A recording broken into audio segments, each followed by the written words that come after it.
Good afternoon. My name is Kathleen DeWitt, and I am making this recording for you guys who are graduating this year at the request of the HMC Alumni Office, and I'm pleased to be able to do this. I graduated in 1978, and my major was an IPS. It was basically engineering with environmental options attached.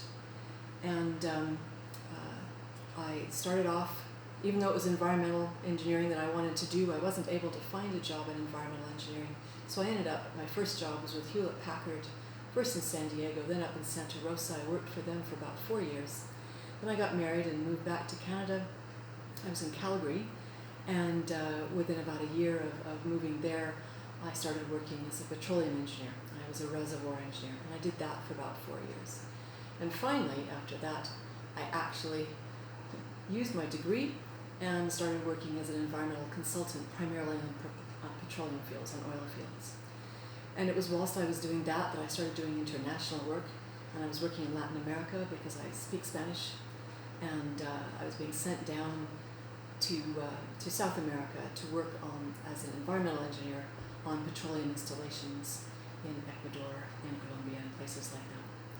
And whilst I was there, I found out how much I enjoyed doing some of the development work that also went along with that. I was doing waste management and other bits and pieces. So probably 3 or 4 years after I started doing the environmental consulting in Latin America, I went back to school. I took a master's in civil engineering for international development in the UK, and worked for a civil engineering consultancy there for a few years, primarily doing international, but also doing some sustainability engineering. And then I jumped ship as the downturn was happening in 2008, and I ended up working for the government of Rwanda in the Ministry of Infrastructure. Then I returned to Canada. I worked for an NGO, a water and sanitation NGO in Calgary, and from there I ended up signing up with MSF, Doctors Without Borders, and came to Kurdistan for the first time, which is where I am speaking to you from now. In 2015, I ended up in southeastern Kurdistan, working at a camp for IDPs, and I really enjoyed that. So I then allowed them to transfer me here to DeWitt, and finished up my MSF assignment here. I was back home, interviewed to try to get back to DeWitt, but the NGO I interviewed with said, how about Rojava, northern Syria? So I was out there for 8 months, and I was back in Canada for a bit, and I returned here 2 years ago, and I've done various assignments for various NGOs whilst I've been here. So that's, in a nutshell, is where I came from and where I am now and how I got here. And you can tell in that story that there have been several downturns, and we're specifically being asked to talk to you about looking for jobs during difficult times. So when I graduated in 1978, it was not a downturn, but as I mentioned, I was looking for an environmental job and was not able to find one, so ended up with HP. When I arrived in Calgary after I was married, the oil prices were depressed, and it was difficult. My initial job there, a temporary job, was with a company that handled Hewlett Packard equipment, and I didn't know how to get a job at that time. The only job I'd had up to that point was Hewlett Packard, and that was with people who came to interview at HMC. I mean, I didn't have to go out and look. So I started having to look in that year, in 1983, and it wasn't easy. I didn't know what I know now. I was going through job adverts in the paper and looking at job boards and so forth, and I lucked into a job because I met up with someone who knew about this particular job, and I applied and got it. Then I decided to change engineering, and I decided I would look at petroleum engineering specifically. So that was a career shift, and that took some doing. And it was at that point that I actually went into the Alberta Career Centre, and I learned one of the most important things in terms of how to look for jobs. I learned how to do informational interviewing, and I'm going to talk about that later. So that's how I ended up getting my position as a reservoir engineer with Husky Oil. And then there was a bit of a downturn in 1988-89. Husky got bought out, and I was made redundant. But at that point, I at least had enough contacts in Calgary that I could begin to look at environmental work, and I used the same techniques, informational interviewing, as well as networking, to be able to get the jobs that I did in environment. And then the next time, of course, that there was a real downturn was 2008. 2008. I was in Britain, and I could see that one coming. It was after I'd taken my master's, and the financial crisis had already started in America, but had not hit the UK yet. And so I started looking even before, because I knew that the international part of what I did was likely to be eliminated, which it was. So again, I put the network out there, and I got the job in Rwanda. So I basically used a combination of informational interviewing and networking to get pretty much all the jobs that I've gotten since I got to Calgary. Okay, that's the background overall and the specifics in terms of downturns. Networking and informational interviewing, that's what I'm going to talk about now. Networking is so much easier now. You guys have LinkedIn and all these other things on social media, so I hope you are using them. I'm on LinkedIn. I've never gotten a job through LinkedIn, but I have made good contacts through LinkedIn. I've found out about various other sorts of things on LinkedIn, and I've never actually used it from a job hunting point of view. I know that there are features on there, and I hope you're looking at all of those. What I want to focus on is informational interviewing. Some of you may already know this, but I didn't when I graduated, and like I said, it was probably one of the most important things I ever learned about looking for jobs. And it doesn't matter whether you're doing it at a distance or in person, although obviously doing it in person is just that much easier.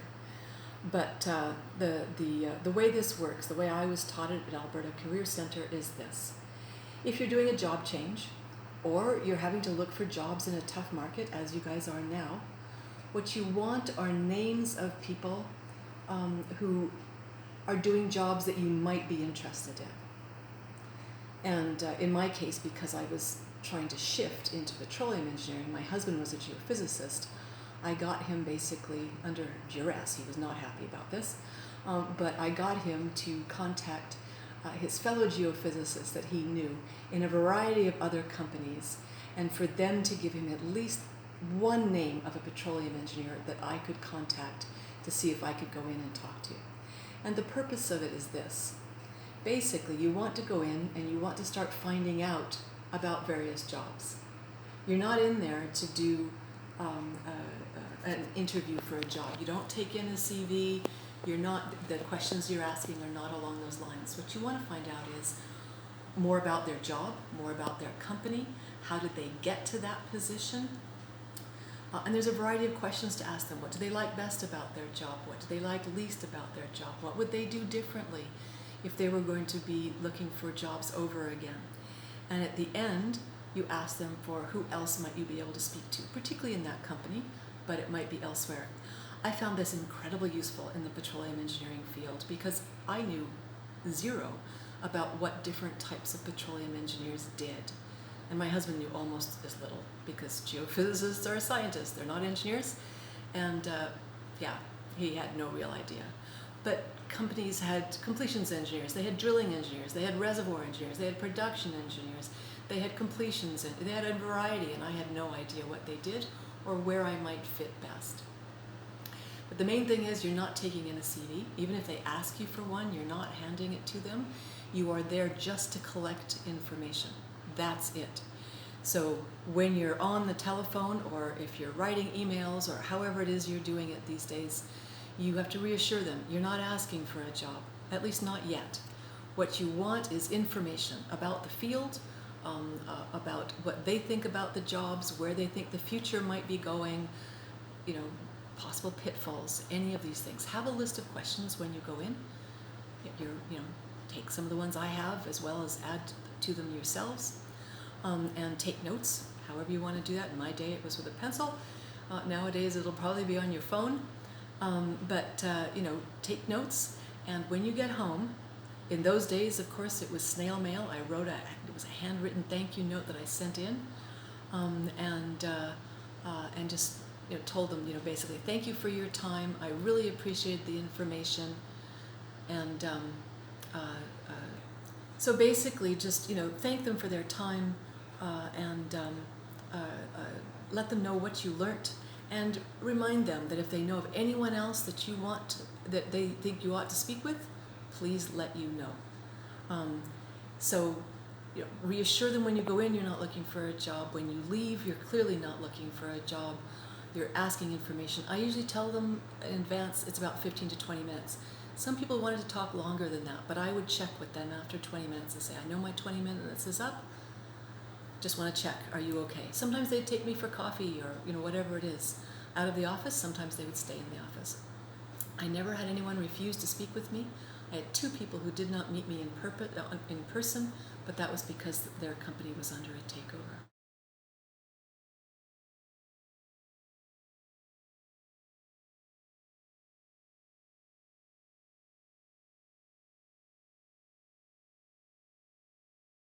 So that's informational interviewing, and I just want to make sure that you use that, because I think like I said, it's the most powerful tool I actually had. Now, what am I doing at the moment? I am working for Field Ready, and one of the reasons I want to talk about that is because I think that's another one of those things that you might be able to do now when you're looking for work. Even if it isn't a full-time job, I still think that you guys might want to check some of this out.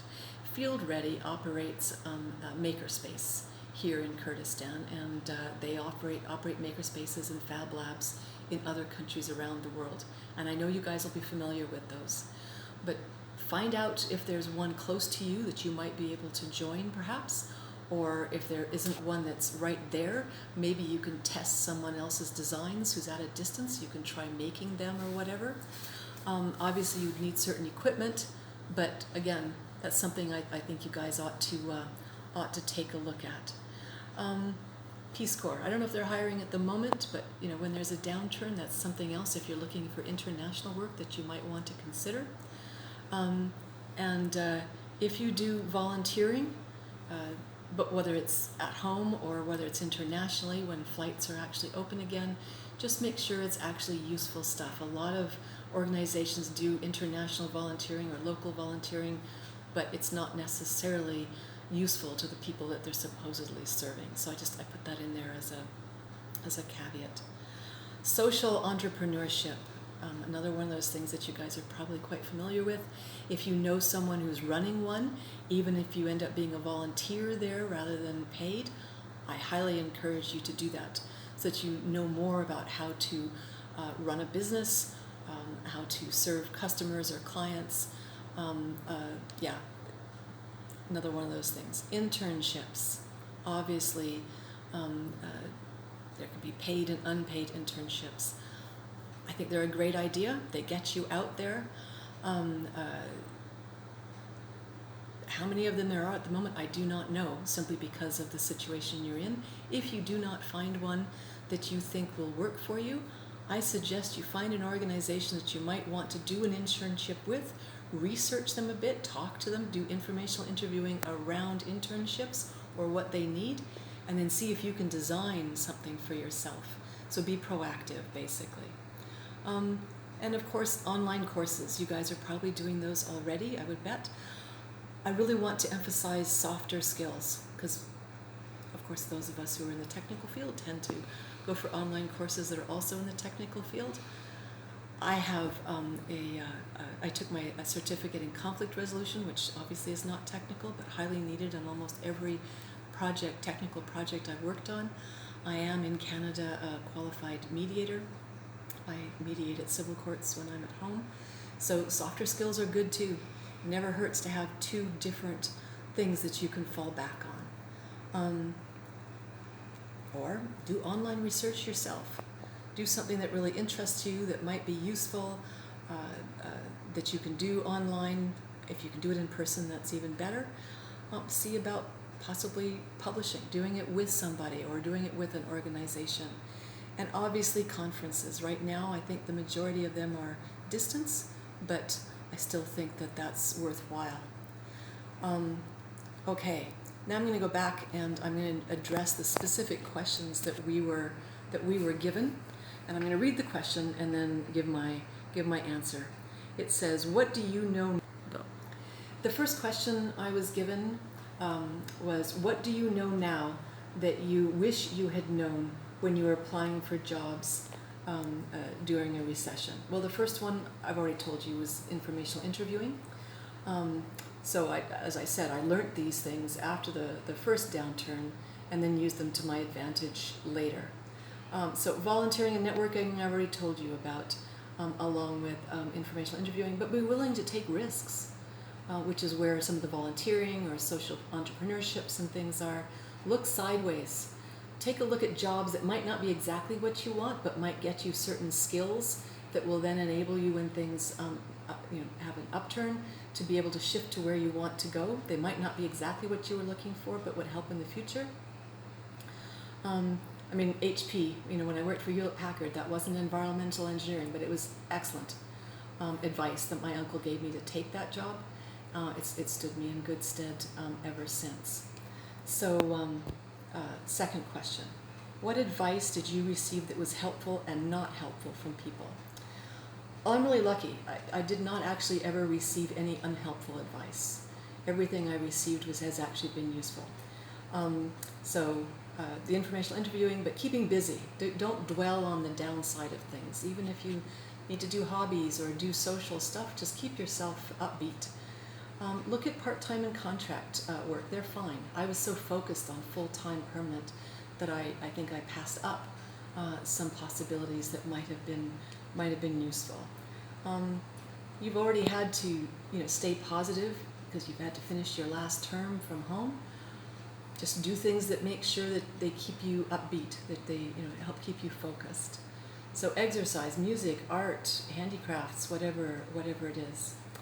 The next question is, how did you manage expectations, your own and others, when trying to find a job in a tough job market?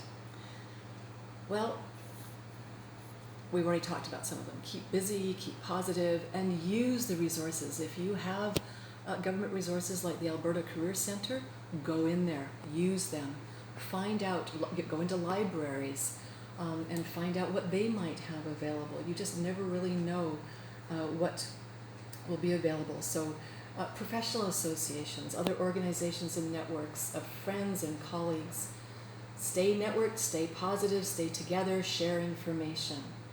But if you get down, and it happens, there are days where your get up and go just isn't there. It's gotten up and went. Accept it, and just relax into it, and know that there will be other days where you will feel more like it. And if it's really tough, get some help if needed. Next question was, what advice would you have for families and support systems supporting mothers who are on the job market right now? I've already said some of it. Read and share. It's so much easier with the internet. So, check out journals, check out websites, check out all sorts of things. The resources are amazing. Go in with a what can I do for you attitude. It makes a huge difference, whether you're looking at an internship or researching or whatever else it is. Just what is it that I might be able to do for you? I already said, be willing to try almost anything. Look at me, conflict resolution, right? That came up out of the blue on one of the assignments I was doing in Latin America. Professional associations, see what they have that might assist new grads in this market. And if they do not have what you want, see if you can help them to get what new grads need in this market, whether you're a chemist or a physicist or whatever else it is. Again, be proactive. Look at what you might be able to do for them. Next question. If you were graduating today during COVID, what advice would you give yourself, or what would you do differently? Start a website or an organization, by yourself or with others who are in similar situation, that will do something that will advance your prospects, or at least be interesting, useful, and fun, and from which you will learn. It may or may not use your degree. It might be a hobby. It doesn't really matter, but if you see a niche, go for it. This type of time may not be available again, so carpe diem, or I guess it really isn't seize the day, is it? I guess it's carpe occasionem. Seize the opportunity, take the chance. So, yeah, again, look wide, be creative, see how your skills might apply, consider hobbies and non-school interests. You just never know how some of those things might fit your technical side. And that's it. That's all I have. I hope something in what I have said has been helpful. I am happy to answer individual questions, so feel free to email me or message me on LinkedIn or Skype or whatever. And when flights resume, if you're interested in coming to Kurdistan, let me know. I'm happy to host. There would certainly be, opportunities here to intern or to volunteer. So keep being mutters, and by that I mean keep